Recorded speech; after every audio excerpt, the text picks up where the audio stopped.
wọ́n ti há o nọ́ọ̀sì àti Oni-Pos dèrò àtìmọ́lé Efcc ńìlọrin.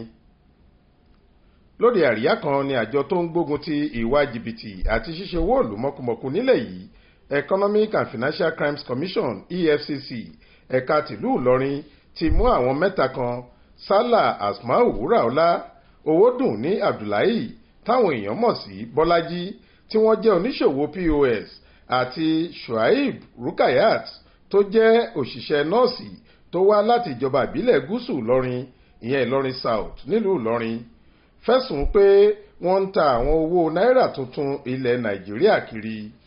Gẹ́gẹ́ bí agbẹnusọ fún àjọ tó ń gbógun ti ìwà jìbìtì ọ̀hún ṣe fìdí ẹ̀ múlẹ̀ fáwọn oníròyìn nílùú Ìlọrin lọ́jọ́ ajé Monday ọjọ́ 19 oṣù kejì yìí. Ó ní òde àríyá kan lọ́wọ́ ti tẹ àwọn afurasí ọ̀daràn yìí lẹ́yìn tí àwọn èèyàn kan ti ta ọ́fíìsì àwọn lólobó pé àwọn afurasí náà wà nínú gbọ̀ngàn tí wọ́n ti ń ṣe àríyá náà. Ó ní àwọn afurasí yìí ni wọ́n máa ń lọ sí àwọn ààyè bíi agbo àríyá, hòtẹ́ẹ̀lì, kílọ̀ọ̀bù àti bẹ́ẹ̀ bẹ́ẹ̀ lọ tí wọ́n sì máa ń ta onírúurú owó náírà tuntun láì gbàṣẹ. Ó tẹ̀síwájú pé owó tuntun tó lé ní mílíọ̀nù kan náírà ni àwọn bá lọ́wọ́ Wúràọlá àti Rukayat nígbà tí àwọn bá ẹgbẹ̀rún lọ́nà 150 náírà lọ́wọ́ ẹnì kẹta wọn ìyẹn Bọ́lájí. Ní ìgúnlẹ̀ ọ̀rọ̀ rẹ̀ ó ní láìpẹ́ jọjọ làwọn EFCC yóò fojú àwọn afurasí náà balẹ̀ ẹjọ́ fún rírú òfin orílẹ̀-èdè yìí lórí ọ̀rọ̀ owó náírà.